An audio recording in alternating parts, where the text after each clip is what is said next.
Doctor ortho Ayurvedic oil और capsule, अब दर्द भी घुटने टेकेगा। अभय चौटाला ने बिना गेट पास और ट्रैक्टर एंट्री करवाई। हांसी में नायब सैनिक को थोपे हुए सीएम बताया, बोले सरकार का जनता से कोई सरोकार नहीं।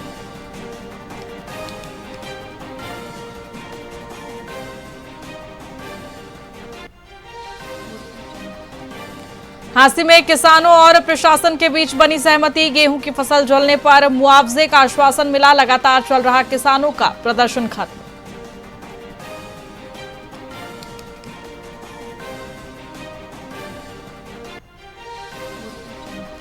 बीजेपी के राष्ट्रीय अध्यक्ष नितिन नवीन का हरियाणा दौरा रद्द। अब केंद्रीय मंत्री अर्जुन राम मेघवाल आएंगे। सीएम ने विधायक दल बैठाकर बुलाकर निकाय चुनाव पर मंथन किया।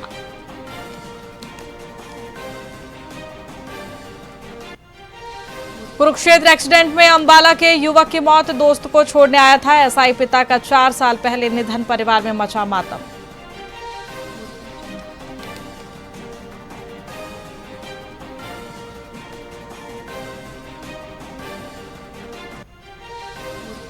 रोहतक में अवैध हथियार सहित युवक काबू। पहले से आपराधिक रिकॉर्ड। दहशत फैलाने के लिए रखे हथियार। पुलिस कर रही मामले में पूछताछ।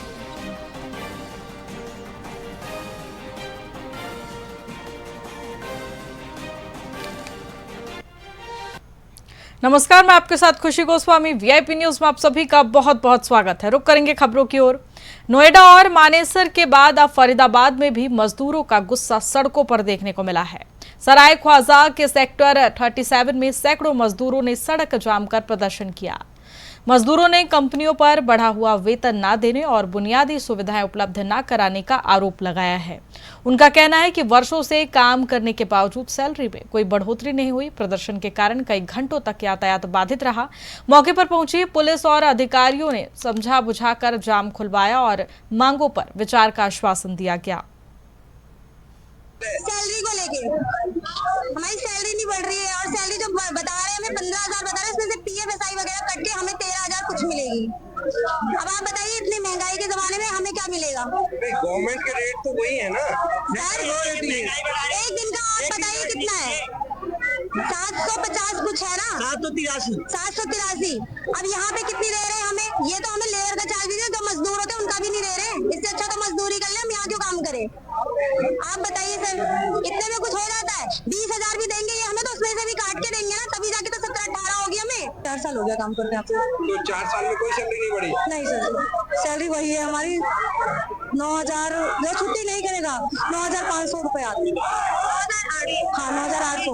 इसके अलावा भी कोई शिकायत है? हाँ, कैंटीन का खाना और कुछ भी नहीं। सिस्टम ही खराब है वहाँ का कैंटीन का। फोन तो अलाउ नहीं करते, वो बात है, पर बहुत ज्यादा 8 घंटे काम करो, 16 घंटे काम करो, यहाँ तक कि A+B+C जबरदस्ती रुकवाते हैं यहाँ पे। जबरदस्ती हमारा तो कोई ऑर्डर नहीं मिलता? ओवर टाइम यहाँ जबरदस्ती करवाया जाता है। पुलिस वालों के चक्कर में मेरे देखो यहाँ एक महिला का सर फट गया, यहाँ मेरे हाथ में चोट लगी है। मैं यहाँ 3 साल से काम कर रहा हूँ। बड़ा जो हर 5 साल में इंक्रीज होना चाहिए था, हर 5 साल में जो है मजदूरों का वेतन बढ़ना चाहिए था। लेकिन स्थिति मतलब एक तो महंगाई जो है 2016 के अनुसार अगर देखेंगे तो कई गुना बढ़ चुकी है।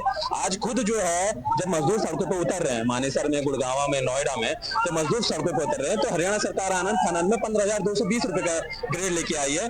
आज की महंगाई में कोई भी व्यक्ति अगर ये बात कह सके कि 15,200 रुपए में उसका घर आराम से चल जाएगा, या उसके जो है बच्चे जो है अच्छे से पढ़ लेंगे, बीमार पड़े, उसके घर में कोई अगर बीमार पड़े तो वो किसी के आगे हाथ ना फैला पाए, कोई किसी की ऐसी स्थिति होगी 15,200 रुपए में? नहीं। गवर्नमेंट सैलरी को हरियाणा के रेवाड़ी में वैशाखी का पावन पर्व श्रद्धा और उत्साह के साथ मनाया गया। बोहड़ियों वाले थल्ले पर आयोजित 2 दिवसीय कार्यक्रम में बड़ी संख्या में श्रद्धालु शामिल हुए। इस अवसर पर नव विवाहित जोड़ों ने संत महात्माओं का आशीर्वाद लिया। वहीं नवजात बच्चों के मुंडन और नामकरण संस्कार भी कराए गए। कार्यक्रम की शुरुआत कन्या पूजन और भंडारे से हुई। आयोजकों ने बताया कि ये परंपरा वर्षों से चली आ रही है और अन्नदाता व देश प्रदेश की खुशहाली के लिए ये पर्व हर साल मनाया जाता है। मैं आज सबसे पहले आप सभी को बैसाखी की बहुत बहुत हार्दिक शुभकामनाएं। आज मैं यहाँ पे हूँ बोडी वाले थल्ले रेवाड़ी स्थान पर। यहाँ पे 78वां बैसाखी का पर्व मनाया जा रहा है। बेसिकली पंजाब में जब गेहूं की कटाई होती है तब से यह इसकी मान्यता मानी जाती है। बोडी वाले थल्ले पे यहाँ पे नवविवाहित जोड़ों को आशीर्वाद और मुंडन भी किया जाता है। मैं आप सभी को ये संदेश देना चाहती हूँ कि पंजाबियों का एक ही त्योहार है, कृपया यहाँ से जुड़िए, इसको प्रमोट करिए, जितना हो सके अपने गुरुओं के थल्ले से जुड़िए। बोडी थल्ले का ये मशहूर है। 12 तारीख रात को 13 तारीख दिन में यह त्योहार मनाया जाता है। बेसिकली आजकल की जो युवा पीढ़ी है, मैं उनसे ये हाथ जोड़ के प्रार्थना करती हूँ कि अपने गुरुओं के दर से जुड़िए, जितना हो सके भगवान में विश्वास करिए। मैं हर साल यहाँ पे आती हूँ 12 तारीख रात को 13 तारीख दिन में। धन्यवाद। क्योंकि जहाँ लाल जी ने अपना तपस्या की थी वो वहाँ बड़ के पेड़ थे पाकिस्तान में, तो उस कारण जो है वहाँ उसका नाम बोरियो वाला फैला हुआ, क्योंकि वहाँ उनको ज्ञान प्राप्त हुआ था। इस वजह से वहाँ उनका नाम जो है ना बोरियो वाला फैला ही पड़ गया। ये स्थापना किसने करी थी? ये स्थापना गोस्वामी श्री सुंदर लाल जी महाराज ने। देखिए पूरा परिवार जुड़ा हुआ है यहाँ पर। उन्होंने अपना पूरा जीवन इस संस्था के इस वृद्धि के लिए अपना समर्पित कर दिया। बैसाखी की आप सबको लख लख बधाइयाँ। 78वां बैसाखी उत्सव जो रेवाड़ी में बंजारवाड़ा में बोडी वाले थल्ले पे मनाया जाता है, ये हर साल मनाया जा रहा है। और ये पंजाब, जब हरियाणा इकट्ठा था तो पंजाब से चल रहा था। पंजाब में आज के दिन ही फसल कटती है 13 अप्रैल को। तो यहाँ पर जो नवविवाहित जोड़े हैं वो माथा टेकने आते हैं और नए बच्चों का मुंडन होता है। जो बच्चे यहाँ पे मानते हैं उनको मुंडन किया जाता है। बाकी पूरे प्रदेशवासियों से, हरियाणा वासियों से सबसे है कि अपने अपने शहर में इस बैसाखी उत्सव को धूमधाम से मनाएं, क्योंकि पंजाबी परिवार का एक यही बैसाखी उत्सव है जो हम सब मिलकर धूमधाम से मनाते हैं। वैसे हमारा भारत देश सभी जो है हिंदुत्व के लिए जितने भी प्रोग्राम हैं हिंदुत्व के लिए किए जाते हैं, चाहे वो हवन का काम हो, चाहे वो भागवत चल रही हो, चाहे रामायण चल रही हो, क्योंकि जब तक हम इसको मानेंगे तभी हमारा हिंदुत्व जिंदा रहेगा। आप सबके माध्यम से मैं दोबारा से सबको बैसाखी की लख लख बधाइयाँ करता हूँ। मैं आज सबसे पहले आप सब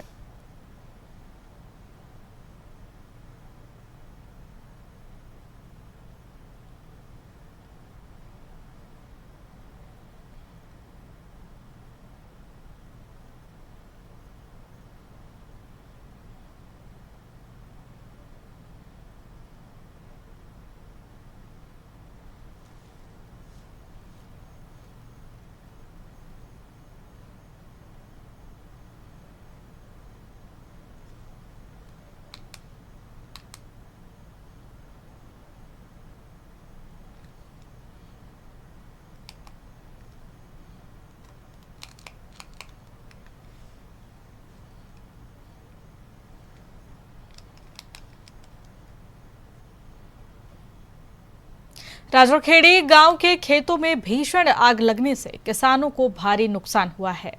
आग की चपेट में आकर कई दर्जन एकड़ खड़ी गेहूं की फसल जलकर खाक हो गई। ग्रामीणों के अनुसार खेत में बैठे 2 युवक शराब और बीड़ी पी रहे थे, जिससे आग लगने की आशंका जताई जा रही है। किसानों ने अपने स्तर पर आग बुझाने का प्रयास किया, लेकिन आग पर काबू नहीं पाया जा सका। सूचना मिलने पर दमकल विभाग मौके पर पहुंचा, मगर तब तक काफी नुकसान हो चुका था।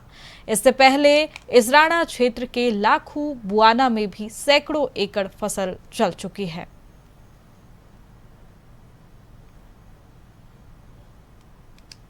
उस पेड़ के नीचे आग चल रही थी और उसके नीचे 2-3 बच्चे बैठ कर वहाँ बीड़ी पी रहे हो, दारू पी रहे हो, जो भी था वहां से शुरू हुई थी आग। वहाँ मेरे पापा और मेरे मम्मी वहाँ बैठे थे और वहाँ तो शुरू हुई, देखो वो नहीं थी, पहले चल लिया, फिर वहाँ लूंगा की हुई तो थोड़ी बहुत लूंगा चल ली। बाकी भाई देख ले तेरे सामने सारा सौदा नाश हो गया। तो मान ले पकड़े नहीं आपने? बस भाई ये थे बुढ़े थे, पूरा बालक तो था नहीं उस टाइम कोई। हाँ बीड़ी पी रहे थे, दारू पी रहे थे, 2 बालक थे, 2 थे 3 थे। प्रशासन थे तो भाई मतलब जो नुकसान हो जाए मुआवजा मिल जाए है। दमकल विभाग है, फायर भाई वो बाद में मौके पर कुछ नहीं आया, मतलब इतना नुकसान हो गया सारा, जो मतलब उसके बाद आया जो कुछ। आपकी कितनी एकड़ फसल खराब? हमारी तो भाई 1 एकड़ के करीब फालतू, 1 एकड़ 1.5 एकड़ के करीब है मैंने। हाँ गांव के थे, कुटानी के थे, राजा खेड़ी के थे, कुछ शहर के भी आगे थे। तो मतलब इन आप उससे भाई 2-3 ट्रैक्टर आगे थे, ट्रैक्टर ने बुझवाई है, मन ले आए उस पेड़ के नीचे था। यमुनानगर की जगाधरी अनाज मंडी में गेट पास सिस्टम ठप होने से हालात बेकाबू हो गए हैं। सर्वर डाउन होने के कारण फसल खरीद प्रक्रिया पूरी तरह रुक गई है, जिससे सुबह से ही किसान परेशान हो रहे हैं। नाराज किसानों ने ट्रैक्टर ट्रॉलियां खड़ी कर सड़क जाम कर दिया और प्रदर्शन शुरू कर दिया। मौके पर पुलिस बल तैनात किया गया, लेकिन लंबे समय तक कोई अधिकारी नहीं पहुंचा। किसानों ने प्रशासन पर लापरवाही का आरोप लगाया। साथ ही जाम के चलते आम जनता को भारी दिक्कतों का सामना करना पड़ रहा है। किसानों ने चेतावनी दी है कि समाधान न होने पर आंदोलन तेज किया जाएगा। हम रोड पर नहीं बैठे, पहले ही रोड जाम था, क्योंकि जो इनकी हरियाणा सरकार ने एक बायोमेट्रिक लेके आई है स्कीम, वो साइड नहीं चल रही है सुबह की, जिससे बहुत लंबी लाइनें जो किसानों की ट्रैक्टर ट्रैली हैं वो सड़क पे आ चुकी है, जिससे कारण जाम लगा। सिर्फ हम तो यहाँ पर आके बैठे हैं, क्योंकि 6 बजे से 5 बजे से हमारे किसान साथी बिना रोटी खाए बिना पानी पिए यहाँ पर खड़े हैं। अभी तक कम से कम 20-25 मिनट हो गए हैं। यमुनानगर का प्रशासन, हमारे डीसी मैडम, एसपी साहब सर और जितने भी अधिकारी हैं, अभी तक ये नहीं कहने आया कि हम आपकी ट्रैक्टर ट्रैली अंदर बांट रहे हैं। गेट पास बिना हमारी ट्रैक्टर ट्रैली, अगर प्रशासन आया था, प्रशासन कह रहा है कि अगर हम बिना आपके ट्रैक्टर ट्रैलियां बिना गेट पास से बिना बायोमेट्रिक से अंदर करते हैं, आपकी पेमेंट नहीं आएगी। ये प्रशासन की वर्डिंग है कि पेमेंट नहीं आएगी। तो फिर हम तो जाए कहाँ? रोड जाम है, हम तो सिर्फ यहाँ पर बैठे हैं, हम रोड प्रदर्शन कर रहे हैं अपना। तो अभी तक कोई आया? अभी तक आधा घंटा हो गया, अभी तक कोई भी प्रशासन का अधिकारी नहीं आया। हम रोड पर नहीं बैठे, पहले ही रोड जाम।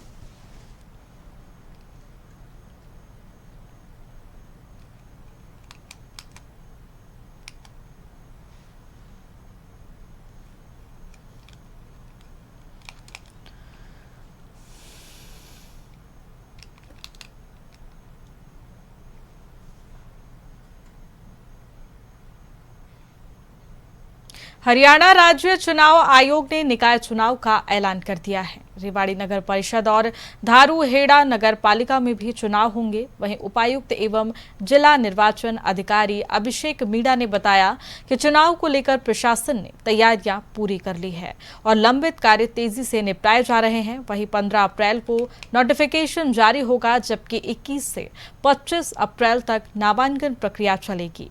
आपको बता दें 28 अप्रैल को नामांकन वापसी और चुनाव चिन्ह आवंटित किए जाएंगे। साथ ही मतदान 10 मई को होगा और 13 मई को मतगणना के बाद परिणाम भी घोषित किए जाएंगे। देखिए जी, राज्य चुनाव आयोग ने आज जैसा कि आपको बताया कि अभी कुछ देर पहले चुनाव की घोषणा कर दी है। उसमें 15 तारीख को नोटिफिकेशन जारी होगा, 21 से 25 तक नामांकन होंगे, फिर 27 तारीख को नामांकनों की जांच होगी, 28 को नामांकन वापसी की आखिरी तारीख है, 10 तारीख को मतदान है और 13 तारीख को वोटों की गिनती है। उसके लिए हम पूरी तरह तैयार हैं। हमने मतदाता सूची पहले से तैयार कर ली है। मतदाता सूची पे सभी आपत्तियां, दावे, आपत्तियां मांगी जा चुकी हैं, उन पर फैसला हो चुका है। वार्ड वाइज मतदाता सूची है वो पब्लिश की जा चुकी है। इसके अलावा एक वोटर स्लिप है, हम वोटर स्लिप भी हर एक घर में अब की बार देंगे, ये BLOs के माध्यम से। उसके अलावा जो बाकी व्यवस्थाएं हैं, रिटर्निंग ऑफिसर की नियुक्ति है वो अगले 1-2 दिन में कर ली जाएगी। नामांकन लेने की व्यवस्थाएं वो भी कर ली जाएगी। जो पोलिंग स्टेशन बनाने हैं उनमें व्यवस्थाएं करनी है, वो भी सभी व्यवस्थाएं अगले 10 दिन के अंदर अंदर कर ली जाएगी और पूरी तरीके से निष्पक्ष और शांतिपूर्ण तरीके से चुनाव होंगे। हमने जो पुलिस से हेल्प चाहिए थी या फिर बाहर से कोई बटालियन चाहिए थी, उसकी रिक्वायरमेंट भी गवर्नमेंट को भेज दी है, वो भी हमें मिल जाएगी। देखिए